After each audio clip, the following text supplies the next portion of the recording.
CM के ठिकानों पर छापेमारी के बाद जो तस्वीर निकलकर सामने आई कि हाथों में फाइल लेकर मीडिया के सामने मुख्यमंत्री बता रही थी कि नहीं, यह गलत हो रहा है। दरअसल ईडी की छापेमारी के बाद उस दफ्तर में मुख्यमंत्री पहुंच जाती हैं जहां से उनका सीधा वास्ता नहीं। लेकिन ये क्या, हाथों में फाइल और जरूरी डॉक्यूमेंट्स देखकर हर कोई पूछना चाह रहा था कि आखिर आप उसका विरोध क्यों कर रही हैं। जी हां, यह पूरा मामला पश्चिम बंगाल का है, जहां की मुख्यमंत्री ममता बनर्जी हैं। ममता बनर्जी पश्चिम बंगाल की मुख्यमंत्री उस वक्त सुर्खियों में आई, हालांकि उनका विवादों से गहरा नाता है और सुर्खियों में तो हमेशा रहती हैं। लेकिन आज जब ईडी की छापेमारी कई ठिकानों पर हो रही थी और इसी में एक ठिकाना था पश्चिम बंगाल का वो दफ्तर जहां ममता बनर्जी खुद पहुंच गई। उसके बाद क्या कुछ हुआ, पूरी खबर हम आपको बताएंगे, विस्तार से बताएंगे। और उसका बिहार से कनेक्शन क्या है, क्यों हम इस खबर की चर्चा कर रहे हैं, वो भी बताएंगे। दरअसल बिहार में ईडी के इस रेड का सीधे असर पड़ते हुए दिखाई पड़ रहा है। और अब पश्चिम बंगाल के अंदर ईडी की कार्रवाई का असर बिहार में ऐसे होगा कि बिहार की एक राजनीतिक पार्टी पूरी तरीके से तबाह हो सकती है। एक नेता मुश्किल में फंस सकते हैं। जी हां, इस पूरी खबर में हम आपको बताएंगे। जो हमारी जो खबर है कि बिहार के कौन से वो नेता हैं, किस पार्टी के नेता हैं, वो हम आपको बताने आए हैं। दरअसल आज सुबह यानी कि गुरुवार की सुबह से ही ईडी की छापेमारी पश्चिम बंगाल के अंदर हुई और इस छापेमारी के बाद पूरे देश में बवाल मच गया। इसका बिहार कनेक्शन अब निकल के सामने आया है।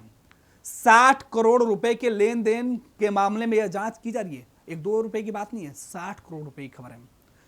कोलकाता में यह छापेमारी शुरू हुई। छापेमारी में भारी संख्या में जो है वो ईडी के अधिकारी पहुंचे और उनके जाते ही सियासत शुरू हो गई। घमासान मच गया पश्चिम बंगाल के अंदर। सुबह सुबह ईडी की रेड हुई और यह रेड आईपैक के दफ्तर पर हुई और आईपैक के जो सीईओ हैं, डायरेक्टर हैं प्रतीक जैन, उनके ठिकाने पर हुई। और इस छापेमारी के बाद तो ममता बनर्जी जो बंगाल की मुख्यमंत्री है पश्चिम बंगाल की, वो इतनी बेचैन हो गई कि खुद प्रतीक जैन के घर पहुंच गई और वहां से फाइल उठाकर भाग गई, या यूं कहें कि चलती बनी। मीडिया के कैमरे में वो तस्वीर कैद हुई और इसी तस्वीर के बाद पूरे देश में बवाल मच गया। अब आपको बताते हैं कि प्रतीक जैन और उनके फॉर्म आईपैक का बिहार से कनेक्शन क्या है। दरअसल जो आईपैक कंपनी है, इसका बिहार से कनेक्शन है। इसने बिहार चुनाव में एक राजनीतिक पार्टी को मोटी रकम दी है। अब यह मांग की जा रही है कि ईडी की उस कार्रवाई का जो मामला आज पूरे दिन चला, उसकी जांच बिहार में भी होनी चाहिए और बिहार के एक बड़े नेता पर ईडी को शिकंजा भी कसना चाहिए। आपको बता दें कि ईडी ने आज जिस आईपैक एक संस्था है, एक कंपनी है जो कई तरीके के काम करती है, उसके कई ठिकानों पर एक साथ छापेमारी की। कोलकाता में इस संस्था के जो ऑफिस है और उसके जो डायरेक्टर हैं प्रतीक जैन के घर पर भी जब टीम पहुंची ईडी की, छापेमारी शुरू की, तब वहां पश्चिम बंगाल की मुख्यमंत्री जो सत्ता पर काबिज है, टीएमसी के सांसद बेचैन हो गए।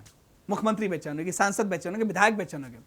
इसी बीच ममता बनर्जी ने छापेमारी के दौरान ही कोलकाता पुलिस कमिश्नर प्रतीक जैन को उनके आवास पर भेजा। कोलकाता पुलिस कमिश्नर को प्रतीक जैन के आवास पर भेजा। इसके बाद खुद पहुंच गई, खुद लाउड स्पीकर लेकर प्रतीक जैन के घर के बाहर पहुंची। ममता ने प्रतीक जैन के घर पर पड़े एक फाइल को उठा लिया और वो वहां से निकलने लगी। इसके बाद वह आईपैक के ऑफिस भी गई। उन्होंने कहा कि गृह मंत्री अमित शाह मेरी पार्टी के दस्तावेज उठवा रहे हैं। हालांकि ईडी ने कहा कि आईपैक के कार्यालय पर जो छापेमारी के सबूत के आधार पर वो की जा रही थी, जो उन्हें सबूत, जो इनपुट मिले थे उसके आधार पर किया जा रहा था। इससे किसी राजनीतिक दल का ना जुड़ा हुआ मामला है और ना ही इससे कोई लेना देना है, बल्कि ईडी के अधिकारियों का मानना था कि अवैध कोयला की तस्करी से और मनी लॉन्ड्रिंग से जुड़ा हुआ मामला है, जिसके लिए छापेमारी की जा रही है। अब ईडी ने बताया है कि जो कैश का मामला है, जो हवाला के माध्यम से उसका ट्रांजैक्शन किया गया था, इतने ज्यादा थे कि ईडी को इसकी जांच करनी पड़ी। और इसी जांच को आगे बढ़ाते हुए आज टीम ममता बनर्जी, माफ कीजिएगा, जो टीम है वो पश्चिम बंगाल पहुंची और जिसके बाद ममता बनर्जी की तस्वीर निकल के सामने और उसके बाद बवाल मचने लगा। दरअसल यह पूरा मामला हवाला के जरिए पैसे का लेन देन का था, ट्रांसफर करने का था। अब ईडी ने ममता बनर्जी पर छापेमारी के दौरान अवैध दखल देने और दस्तावेज छीनने का आरोप लगाते हुए हाई कोर्ट में याचिका दायर किया। सोचिए कि ईडी के अधिकारियों को हाई कोर्ट जाना पड़ा कि भाई मुख्यमंत्री तो हमारी फाइलें छीन लेती हैं। लेकिन पश्चिम बंगाल से हम आपको बिहार लेकर आते हैं कि बिहार में आईपैक का कनेक्शन कैसे जुड़ा हुआ। दरअसल जिस आईपैक के ठिकाने पर ईडी की छापेमारी हुई उसका कनेक्शन बिहार से है। आईपैक की स्थापना किसने की थी? सब जानते हैं कि प्रशांत किशोर ने की थी, वही प्रशांत किशोर जिसे पी के कहते हैं। अब प्रशांत किशोर और प्रतीक जैन का रिश्ता क्या है? दरअसल दोनों फाउंडर मेंबर हैं। प्रशांत किशोर ने इसी संस्था के जरिए 2021 के बंगाल विधानसभा चुनाव में ममता बनर्जी के लिए रणनीति तैयार की थी। यह वही संस्था है आईपैक जिसके माध्यम से उन्होंने ममता बनर्जी के लिए चुनावी रणनीति तैयार की थी। बाद में बिहार में राजनीति के लिए उतरे प्रशांत किशोर ने यह तय किया कि अब वो रणनीतिकार की जो भूमिका है वो नहीं करेंगे, वो उससे संन्यास लेते हैं और खुद आईपैक से अलग उन्होंने कर लिया।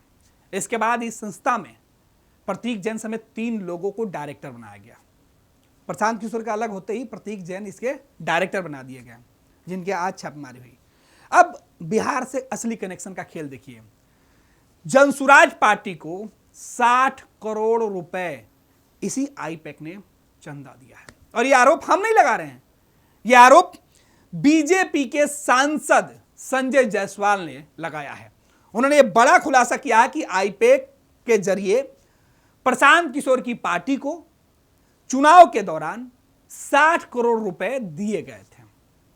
संजय जायसवाल जो बीजेपी के सांसद, उन्होंने कहा कि आईपैक चुनावी रणनीति बनाने का काम करती है और उसके बदले अलग अलग पार्टियों और नेताओं से वो पैसे लेती है। लेकिन उसने प्रशांत किशोर को पैसे लेने के बजाय 60 करोड़ रुपए अपने पास से क्यों दी? यह मामला जांच का है। संजय जायसवाल ने यह भी आरोप लगाया कि आईपैक अवैध रूप से पैसे का लेन देन का एक जरिया वाली कंपनी है और इसके तार प्रशांत किशोर से जुड़े हुए हैं। तभी प्रशांत किशोर की पार्टी को कई कंपनियों से पैसे मिले हैं। जिस कंपनी के पास 10 करोड़ रुपए की पूंजी नहीं है, उसने प्रशांत किशोर को 10 करोड़ का चंदा तक दे दिया है। यह भी खुलासे हुए थे। अब ईडी को ऐसे सारे मामले की जांच करानी चाहिए। संजय जायसवाल जो बीजेपी के सांसद हैं वो कह रहे हैं कि देखिए ये कोई छोटा मामला नहीं है। प्रशांत किशोर की पार्टी को चुनाव में जिस आईपैक ने चंदा दिया था, वो आईपैक क्यों प्रशांत किशोर को पैसे दे रही थी? जबकि आईपैक का मुख्य काम क्या था? राजनीतिक दल और उनके नेताओं के लिए रणनीति तय करना, और इसके एवज में वो खुद पैसे लेते थे। लेकिन जब प्रशांत किशोर उससे अलग ही हो गए तो फिर यह कंपनी उनको पैसे क्यों दे रही है? तो यह पूरा मामला है। और अब प्रशांत किशोर की मुश्किलें बढ़ सकती है। दरअसल बीजेपी के पूर्व प्रदेश अध्यक्ष और वर्तमान में जो बीजेपी के सांसद हैं, उनके द्वारा जो आरोप चुनाव के समय से लगाया जा रहा था, उसी कड़ी में उन्होंने यह भी दावा किया है कि जब पश्चिम बंगाल में ममता बनर्जी आईपैक के दफ्तर पहुंच जाती हैं और प्रतीक जैन के घर से फाइल उठा लेती हैं, तब वो कहते हैं मामला साधारण सा नहीं है, यह मामला बहुत बड़ा है और इस मामले की जो जांच है उसकी जांच प्रशांत किशोर तक पहुंचनी चाहिए। तो इस पूरे खेल में इस आईपैक के माध्यम से कई कंपनियों से वसूली करने का, उगाही करने का आरोप संजय जायसवाल लगा रहे हैं कि आईपैक एक ऐसी संस्था है जिसके माध्यम से प्रशांत किशोर और इनके लोग पैसे उगाही करते थे। इसकी भी जांच होनी चाहिए। तो सोचिए कि जिस पश्चिम बंगाल में, बंगाल की जो मुख्यमंत्री है ममता बनर्जी, खुद मैदान में उतर गई थी, सड़कों पर आ गई थी आईपैक और उसके डायरेक्टर को बचाने के लिए। ईडी को पहली बार ऐसा हुआ है कि पश्चिम बंगाल के अंदर कोर्ट में जाना पड़ा, हाई कोर्ट में याचिका लगानी पड़ी कि भाई वहां के मुख्यमंत्री खुद हमारे काम में बाधक बन रही हैं, हमसे फाइलें छीन रही हैं, जांच को प्रभावित कर रही हैं, वो भी अवैध रूप से। यह बड़ा मामला है। और जैसे यह तस्वीर निकलकर सामने आई, पूरे देश में बवाल मच गया। बीजेपी ने इसे बड़ा मुद्दा बनाया क्योंकि बंगाल के अंदर कुछ समय बाद चुनाव होने हैं, तो टीएमसी को यह घबराहट है, लग रहा है कि पश्चिम बंगाल के अंदर जहां ममता बनर्जी की सरकार है, उनको जानबूझकर केंद्र की सरकार परेशान करे। यही आरोप ममता बनर्जी ने आज भी लगाया। उन्होंने सीधे तौर पे कहा कि गृह मंत्री जो अमित शाह हैं उनके इशारे पर सारा खेल किया जा रहा है। उनकी पार्टी और उनके नेताओं को परेशान करने की कोशिश की जा रही है। उनकी पार्टी के जो चुनावी आंकड़े हैं उसको लीक किया जा रहा है या उसको उठाने की कोशिश ईडी के द्वारा की जा रही है, छापेमारी करके उसे हासिल करने की कोशिश की जा रही है। यह आरोप ममता बनर्जी ने लगाया था। लेकिन बिहार से कनेक्शन है कि प्रशांत किशोर का क्या होगा? जिस आईपैक की जांच ईडी कर रही है, क्या प्रशांत किशोर की जांच नहीं होनी चाहिए? आईपैक जैसी संस्था जिसने प्रशांत किशोर को पैसे दिए, और यह प्रशांत किशोर उस आईपैक के संस्थापक हैं, इन्होंने ही शुरू की थी। भले ही ये खुद को अलग कर लिए हों, लेकिन कब? जब पश्चिम बंगाल के अंदर चुनाव हुए और प्रशांत किशोर खुद कई मोर्चे पर वो कहते रहे, कई दफे वो दोहराते रहे कि हाँ, उन्होंने पश्चिम बंगाल के अंदर ममता बनर्जी की सरकार बनवाने में मदद की थी, उनकी संस्था ने मदद की थी, और दूसरे राज्यों में भी उनकी संस्था मदद कर रही है अलग अलग राजनीतिक पार्टियों के और उनके नेताओं को। इसके बदले में ईडी की जांच, जिस तरीके से बीजेपी के सांसद कह रहे हैं कि केवल जांच आईपैक पर ही नहीं बल्कि प्रशांत किशोर के ऊपर भी होनी चाहिए। अब देखना है कि ईडी के जांच के दायरे में क्या प्रशांत किशोर आते हैं, क्या पीके ईडी के रडार पर आते हैं, क्या जो दावे बीजेपी के सांसद कर रहे हैं उससे पूरी तरीके से प्रशांत किशोर घिर जाएंगे, मुसीबत प्रशांत किशोर की बढ़ जाएगी, क्या मुश्किलों में पीके दिखाई पड़ेंगे? देखना होगा, वक्त का इंतजार करिए। फिलहाल ईडी की कोलकाता में छापेमारी और बिहार में इसके लिए जांच की मांग तेज हो गई।